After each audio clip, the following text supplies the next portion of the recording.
Salut à tous, ici Alex de Ludovox.fr. Bienvenue dans Sudo Chrono. Aujourd'hui, on va parler de Terrassic. C'est un jeu pour 2 à 6 joueurs à partir de 7 ans pour des parties de 30 minutes environ. Il s'agit d'un jeu dans lequel vous allez incarner des dinosaures qui allaient essayer de vous positionner au niveau d'îles qui vont être présentes ici au centre de la table. Votre objectif, c'est de réussir à récupérer le plus de cartes ambre possible qui vous rapporteront des points de victoire. Pour cela, vous allez avoir besoin de ressources qui sont indiquées sur les cartes, et pour obtenir ces ressources, qui sont représentées par ces cartes juste ici, vous allez avoir besoin de jouer des dinosaures au niveau des emplacements correspondants au niveau de l'île. En effet, ces dinosaures vont être de différents types. Vous aurez les dinosaures herbivores juste ici, les dinosaures omnivores et les dinosaures carnivores, et chacun d'entre eux doit être joué sur un emplacement correspondant, le dinosaure herbivore devant être joué dans la forêt, le dinosaure omnivore au niveau de la plage, et le dinosaure carnivore enfin au niveau du volcan. Ici, les tours de jeu vont être successifs et, par exemple, lors d'une première manche, si je suis le premier joueur, je vais pouvoir choisir parmi les cartes 4 de ma main, laquelle je souhaite jouer au niveau d'un emplacement correspondant. A noter aussi également, vous avez des informations au bas des cartes dinosaures. Vous voyez par exemple ici qu'il y a 2 ressources qui sont indiquées. Qu'est-ce que ça veut dire? Eh bien en fait, ça représente les types de ressources que je pourrais avoir en jouant ce dinosaure.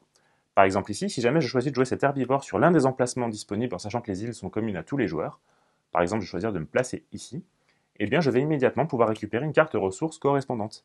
Cette carte, comme on le voit ici, en l'occurrence c'est bien un œuf d'herbivore, donc ça correspond bien à l'info que j'avais sur la carte. Je vais pouvoir la placer devant moi face visible, tous les joueurs ont connaissance des ressources de tous les autres joueurs en tout temps. Une fois que j'ai fait ça, si jamais j'ai suffisamment de ressources, je vais pouvoir récolter une carte d'ambre, mais chacune de ces cartes demandant 4 ressources, pour le moment je ne peux pas le faire. Ici mon tour va être terminé, on va passer au tour de la joueuse suivante. La joueuse suivante de la même façon va consulter les dinosaures de sa main, et ici elle va choisir de jouer un dinosaure omnivore, par exemple qu'elle va mettre juste à côté de celui que j'avais positionné. On voit que sur cette carte d'ailleurs il y a un peu plus de ressources, elle sait qu'elle va pouvoir aller chercher des ressources distinctes et différentes. Ici elle va donc récupérer cette carte-là, c'est un œuf d'omnivore, qu'elle va positionner devant elle. Elle ne peut toujours pas acheter de carte d'ambre non plus, on passe donc au tour du joueur suivant. Le joueur suivant, cette fois-ci, lui va choisir de jouer un carnivore qu'il va positionner sur cet emplacement ici. On voit que ce n'est pas les mêmes ressources non plus au bas de la carte. Il récupère également la carte de ressources correspondante, et c'est à présent à moi de jouer. On va donc continuer ainsi en sachant qu'il y a une particularité. Vous allez également avoir des cartes de dinosaures parfois qui sont des dinosaures pouvant aller dans différents habitats. Ce dinosaure, par exemple ici, pourrait aller aussi bien au niveau de la forêt que de la plage que du volcan. Et bien entendu, les ressources correspondantes sont indiquées en bas.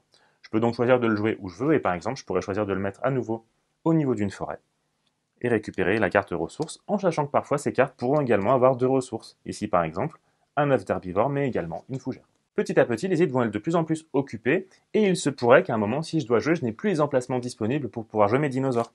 Par exemple ici, il n'y a plus que 2 plages. Si mes adversaires utilisent ces emplacements, je ne pourrai plus placer ce dinosaure-là. Ça va donc revenir à passer puisque je vais devoir défausser ce dinosaure et que donc je ne pourrai pas récupérer de cartes ressources avec ce dinosaure. Mettons que la partie est avancée et que j'ai récupéré d'autres cartes de ressources. Pendant mon tour, comme je le disais, lorsque j'ai placé mon dinosaure et que j'ai récupéré une carte ressource, je peux également récupérer des cartes d'ambre si j'ai les ressources correspondantes.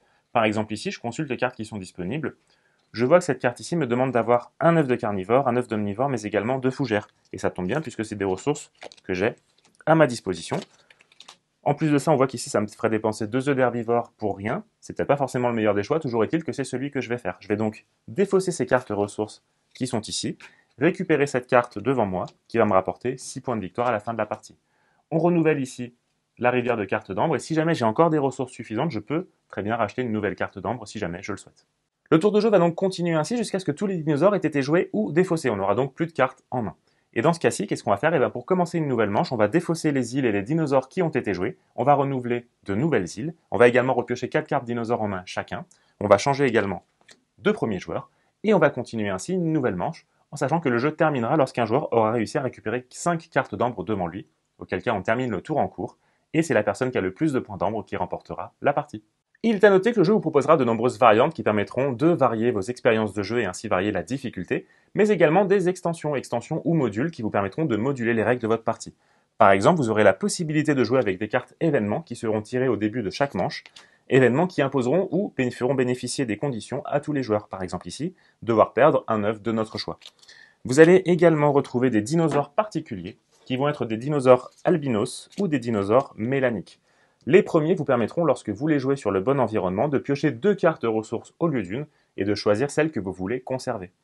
Les dinosaures mélaniques, quant à eux, lorsque vous allez les jouer, vous allez pouvoir récupérer une ressource de votre choix chez l'un de vos adversaires. Vous allez également avoir des cartes de rencontre. Ces cartes de rencontre, lorsqu'elles vont être jouées, Il suffira pour cela simplement de compléter une île avec le dernier dinosaure, auquel cas on va alors tirer une carte rencontre, tirer le dé correspondant pour voir quel est l'effet qui s'applique pour cette rencontre. Enfin, vous allez retrouver également des cartes ADN. Ces cartes ADN vont pouvoir être rajoutées et vous demanderont de défausser certaines ressources mais également une carte d'ambre pour pouvoir les récupérer, en sachant cependant qu'elles rapporteront bien plus de points que les précédentes. Et vous aurez également des îles plus complexes, îles qui vont avoir des habitats complets de la même façon, ou alors parfois un emplacement manquant, ce qui va rajouter de la tension pour vos parties. A noter que le playmat que j'ai utilisé pour cette vidéo n'est pas fourni dans la boîte de base mais dans une version améliorée du jeu. Terrassic est donc un jeu de gestion de cartes dans lequel vous devrez optimiser les ressources que vous récolterez afin d'avoir le plus d'ambre possible et ainsi remporter la partie. Alors maintenant à vous de jouer et à bientôt sur ludovox.fr.